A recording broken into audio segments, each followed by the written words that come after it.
کہ fighting corruption کے اوپر آپ کی پی ڈی ایم کا کیا بیانیہ ہے؟ آج بھی سوئس، فرانس اور برٹش بینکوں میں اربوں ڈالر پاکستان کے لوٹے پڑے ہوئے ہیں، اور اس میں پاکستان کی پاس کی بھی اشرافیہ ہے، موجودہ اشرافیہ بھی ہے۔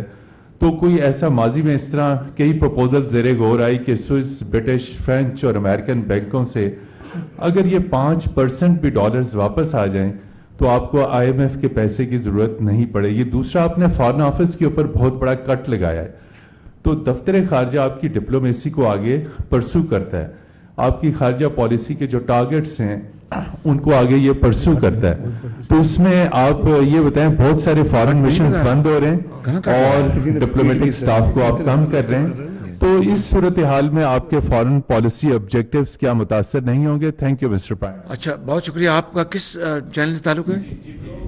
جی ٹھیک۔ یہ جو پہلا سوال ہے آپ کا بڑا پرٹیننٹ ہے۔ ویسے تو سارے یہ جو آپ نے بتایا کہ سوئس بینک میں اور دوسرے بینکوں میں اسی طرح کی بات ماضی میں ایک شخص کیا کرتا تھا اور دن رات کہا کرتا تھا، اور کہ جناب 300 ارب ڈالر باہر پاکستان کے جمع ہیں اور میں ان کو 90 دن میں لے کے آؤں گا، اور یہ چور اور ڈاکو میں یہ کا محاسبہ کروں گا۔ کاش یہ سوال آپ 3.5-4 سال میں ان سے کرتے۔ البتہ یہ ضرور ہے، دیکھیں، البتہ یہ ضرور ہے کہ یہ نظام ہے قدرت کا، وہ انگریزی میں کہتے ہیں کہ what goes around comes around. اب وہ جو ووٹن کرکٹ کلب میں ایک رفائی ادارے کے لیے پیسہ جمع کیا گیا تھا، وہ انہوں نے اپنی جیبوں میں ڈال لیا۔ دیکھیے کہ جو شخص یہ باتیں دن رات کرتا تھا ایک ناخدا بن کے کہ میں 300 ارب ڈالر لے کے آؤں گا اور 90 دن میں لے کے آؤں گا، کرپشن ختم کر دوں گا، وہ خود رنگے ہاتھوں پکڑا گیا۔ صرف یہی نہیں، وہ جو گھڑی تھی، میں آپ کو آج مزید اس میں اضافہ کر، میں بات پرانی دہرا نہیں رہا، اس میں اضافہ کر رہا ہوں کہ وہ جو گھڑی تھی جو خانہ کعبہ کے ماڈل کی، اس کو جس بے دردی سے اس کو بیچا گیا، میں سمجھتا ہوں کہ کروڑوں پاکستانیوں کی اس نے توہین کی۔ خالی اس حوالے سے نہیں کہ ایک انتہائی برادر ملک کے سربراہ نے وہ گھڑی بڑے شوق سے دی تھی، وہ اس وزیر اعظم کو نہیں دی تھی، وہ پاکستان کے 22 کروڑ عوام کی تعظیم عزت کی خاطر دی گئی تھی، اس کے اوپر کوئی حق نہیں تھا۔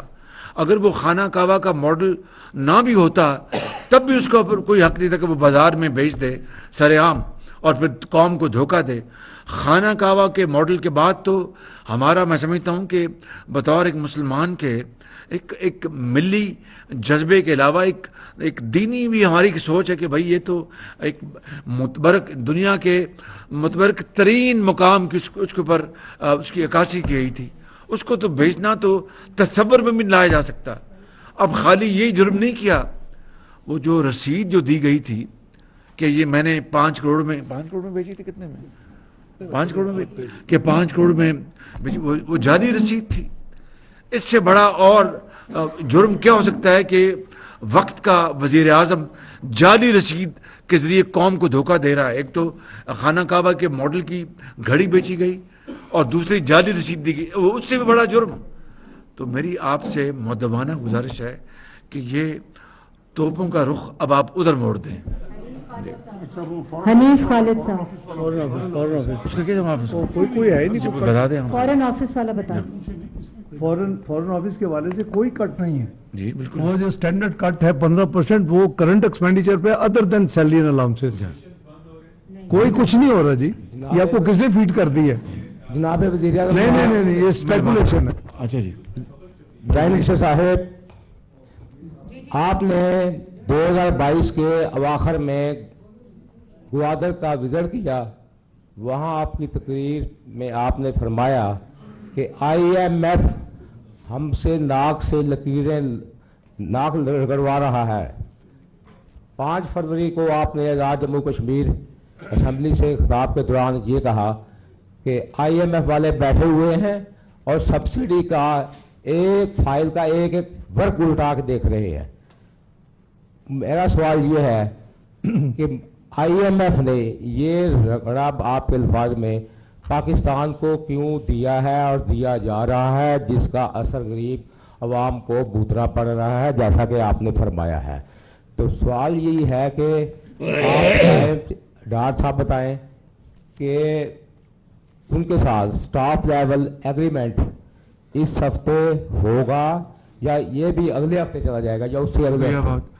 گوادر میں جس جگہ کی آپ بات کر رہے ہیں تو الحمدللہ یہ سن لیں 8 سال سے مؤخر جو اپنا اور بالکل وہ ڈسٹ بن میں وہ منصوبہ ڈال دیا گیا تھا گوادر کے عوام کے لیے بجلی کا، وہ کل بجلی وہاں پر آ چکی ہے اور گوادر شہر میں اب بجلی کی کوئی کمی نہیں ہوگی اللہ تعالیٰ کے فضل و کرم سے.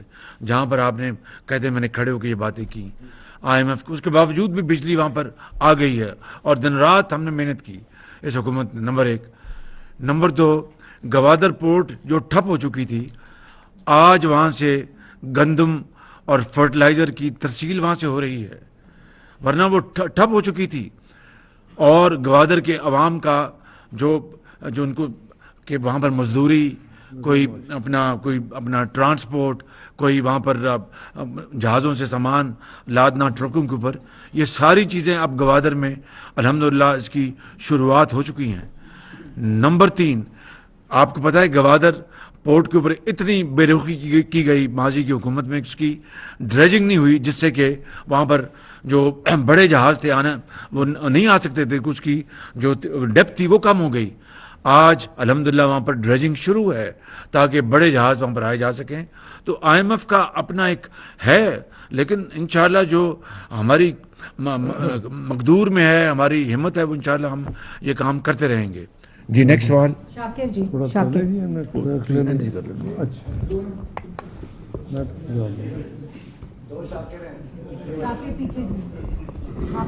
شاکر عباسی سر، نیو ٹیلی ویژن سے. افضل صاحب، آپ نے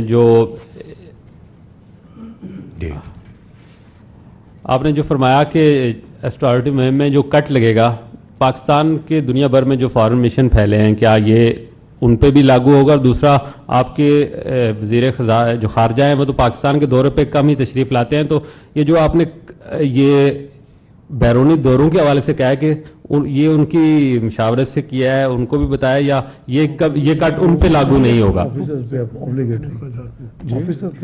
آفیسرز کا لکھا ہے. بتا دیں یہ جو آج میں نے آپ کے سامنے پیش کیا ہے یہ ہماری حکومت، پوری حکومت شامل ہے اس میں بھائی. جی اگلی بات آپ بتا دیں. جو آفیسرز کے اوپر آبلیگیٹری جو ہے صرف اس پہ وہ جا سکیں گے. یہ جو تفصیل وزیر اعظم صاحب نے آپ کو شیئر کی ہے، اس کے اوپر نہ تو کوئی فارن مشن میں کوئی کٹ ہے، نہ ہی اس کے کوئی اخراجات میں کوئی کمی کی جا رہی ہے. تو وہ میرا خیال ہے کوئی کنفیوژن ہے، کچھ نیوز چھپی ہیں جو کہ اس کے برعکس کچھ چینجز ہیں جو آج آپ کو تفصیل وزیر اعظم نے شیئر کی جو کابینہ نے منظور کی ہے. تو یہ تو ویسے ایجنڈے میں بھی نہیں تھا. مجھے نہیں سمجھ آئی کہ وہ چیزیں کیسے یا کیسے پرسیو کی گئی ہیں. وہ ہے ہی نہیں ہے کوئی ایسی بات. صاحب جی. اور آج میں یہ کہہ سکتا ہوں کہ ہماری ایک آنریبل منسٹر نے یہ بات بتائی کہ، اور یہ بات اس کو اپنا شعوری طور پر آگے پھیلانے میں کوئی حرج نہیں ہے. یہ اچھی بات ہے. قوم کو اس کو پتہ چلنا چاہیے کہ جو فارن منسٹر ہیں، انہی کی پارٹی کے ایک منسٹر نے آج بتایا کابینہ میں کہ فارن منسٹر اپنے اخراجات خود برداشت کرتے ہیں. جی